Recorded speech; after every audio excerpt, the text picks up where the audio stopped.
Leader of majority, second your motion. Honorable Naisula and Honorable Kororia. That Kamukunji is illegal. Let us hear the Leader of Majority. Thank you, Honorable Speaker. I rise to second this motion for approval of the mediated version of the Gambling Control Bill, National Assembly Bill number 70 of 2023. Honorable Speaker, I will not delve into all the specific clauses since the mover of the bill, the Honorable Kwenya, has already done that.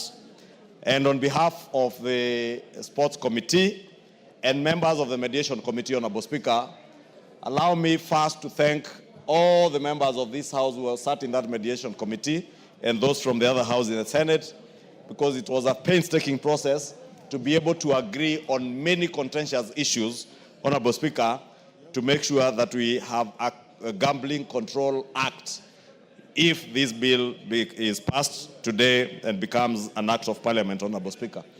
Honorable Speaker, this bill, when it came to this House, we sent it to the Senate because there were certain provisions that touch on county governments, Honorable Speaker, because the gambling or betting control, Honorable Speaker, is a shared function between the national government and our county governments.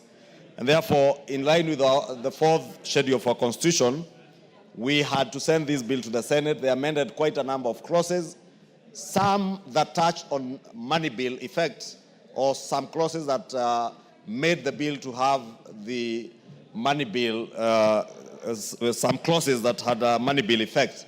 And when they came, we rejected them, and those are some of the issues that occasioned the mediation process. I'm glad that the mediation committee between the two houses was able to agree and removed all the clauses that touched on taxation and anything that had the money bill effect, which in line with our Constitution and our own standing orders and those of the Senate, anything that has a money bill effect, in line with Article 114 of our Constitution, can only be done by the National Assembly and not the Senate. And I must thank the mediation committee, because when they were able to sit together, they were able to agree and remove all the clauses that touched on money bill and those that touched on taxation.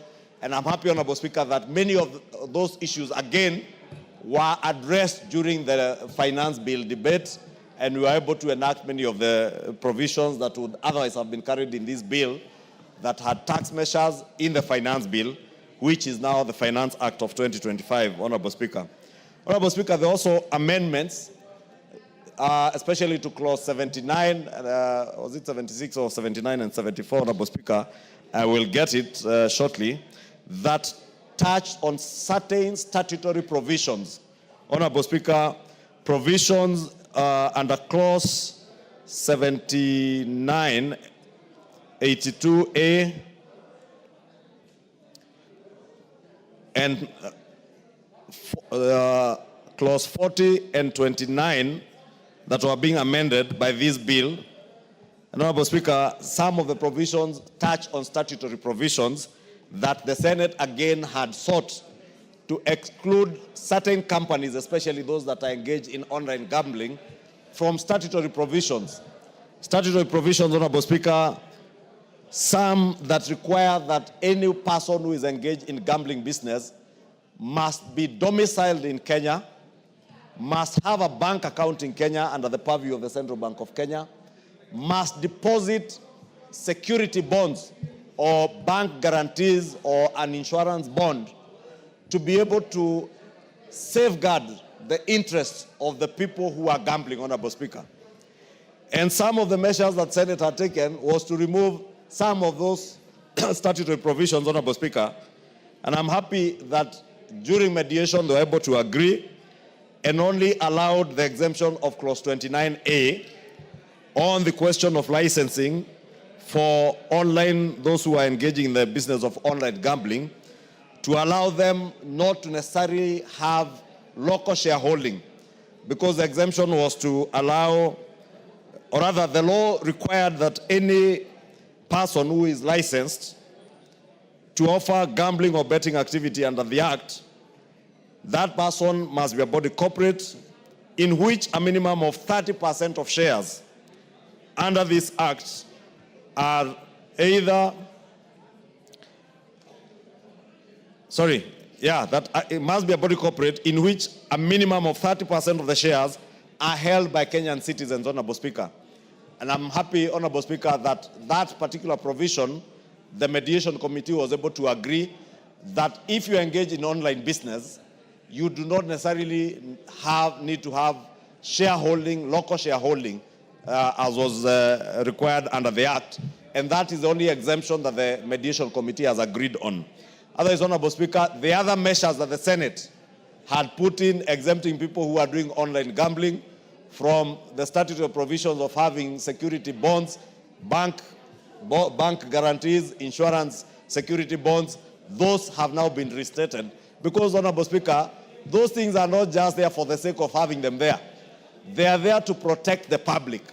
Because it's very easy, Honorable Speaker, for someone doing business online to collect money from Kenyans under the pretext of gambling or betting, then end up paying nothing and walk away with their money.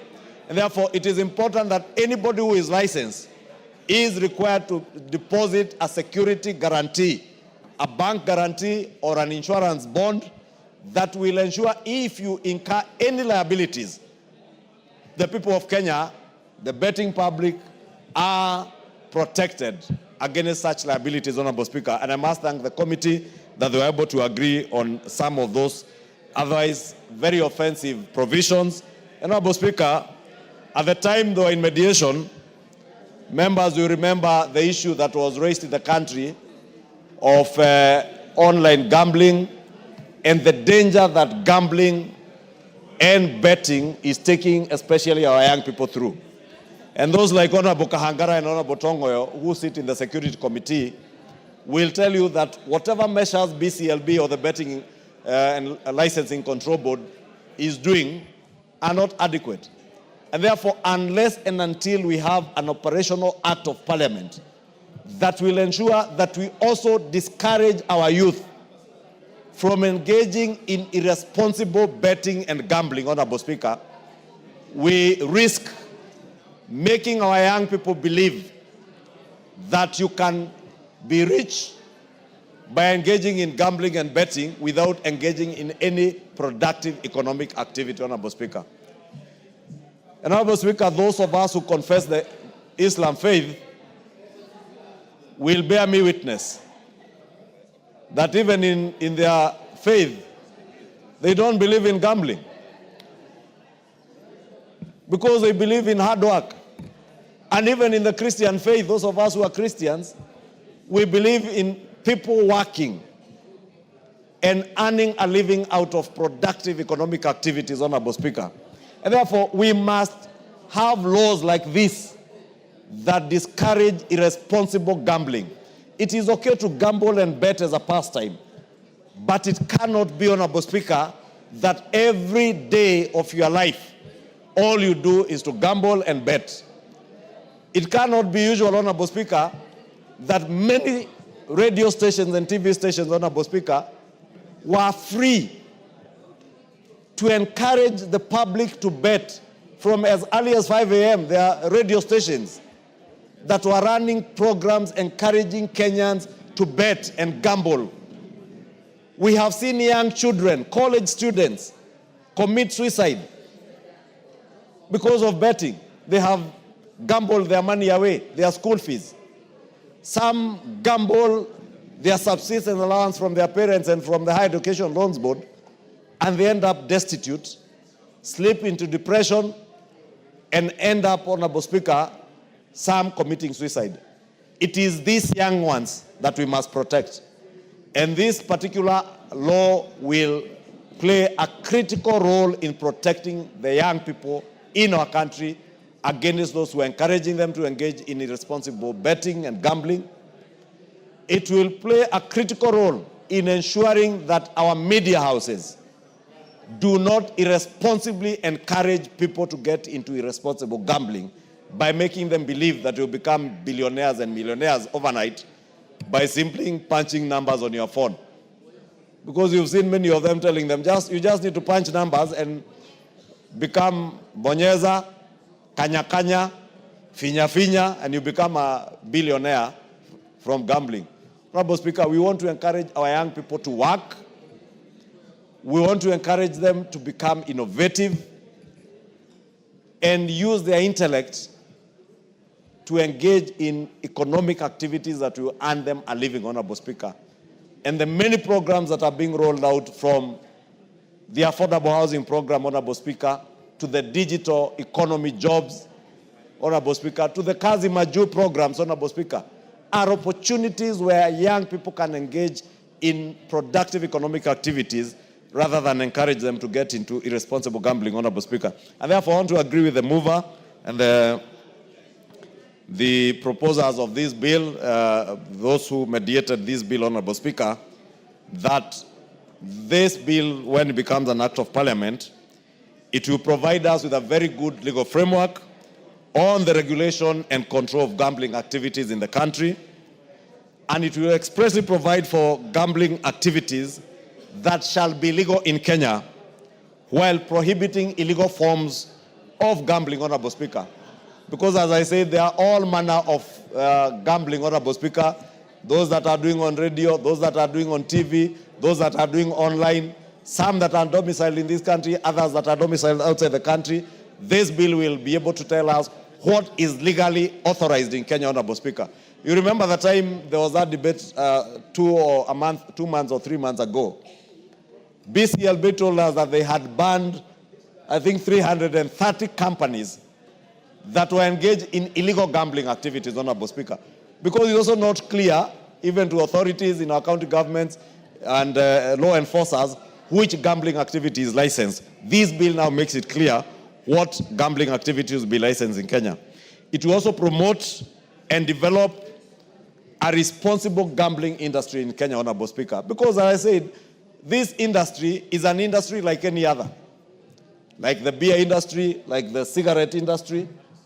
And as harmful as it can be, if done responsibly, it is an industry that can also generate resources for our country and create jobs. And we have many gambling companies that are engaged in responsible gambling that have created jobs for Kenyans in this country, and especially young Kenyans who are very innovative in the tech sector.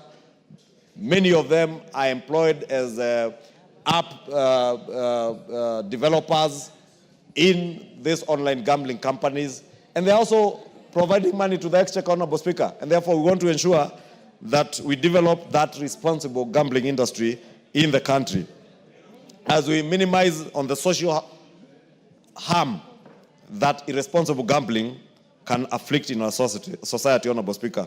This bill will also ensure that there is integrity in the conduct of licensed gambling activities and provide for the establishment of mechanisms for the resolution of disputes relating to gambling, because there are many disputes, as I said. Part of the reason why this House was opposed to lifting or to the establishment of exemptions to certain statutory provisions is because some are inbuilt in our laws to ensure that if there are disputes, for instance, between a gambling company and those who are gambling, there is a security guarantee or a bank guarantee or an insurance bond that safeguards the money of those who are engaged in this business. Just like those who engage in the insurance business, Honorable Speaker, have to have a deposit, a security bond guarantee or a bank guarantee to ensure that and those who underwrite insurance covers for them are compensated should that company come down. Those who are in the banking industry, the same. Therefore, because this is also a very fluid industry in terms of liquidity, we must ensure that if you take money from members of the public, you have also deposited a bank guarantee or insurance bond that will secure the interests of the public, Honorable Speaker. Because had we not done that, Honorable Speaker, and fallen to the temptation of what had been done in the Senate, then we would be leaders who are encouraging a very irresponsible culture in our country, one where you can come collect money from Kenyans, and after 2 days you close down, raise money online from Kenyans through pretentious gambling and betting activities, and close shop and take off with people's money. It will now not be possible to do that with this law in the mediated format that is in. And therefore, Honorable Speaker, with those many remarks, I want to plead with members to support this mediated version is a product of a give and take between us and the Senate, and we have made sure that we have a law that now protects the public and encourages responsible gambling and betting in our country, while also protecting the resources that we're able to raise nationally in terms of revenue from taxation of the companies that are engaged in gambling, even as we discourage the illegal gambling and irresponsible betting and gambling that we have seen in the past. And therefore beg to second and urge members to support this bill. Thank you, Honorable Speaker. Very well. I therefore propose the question that pursuant to the provisions of Article 113(2) of the Constitution and Standing Order 153, this House adopts the report of the Mediation Committee on the Gambling Control Bill, National Assembly Bill number 70 of 2023, laid on the table of the House on Tuesday, 1st July 2025, and approves the mediated version of the Gambling Control Bill, National Assembly number 70 of 2023.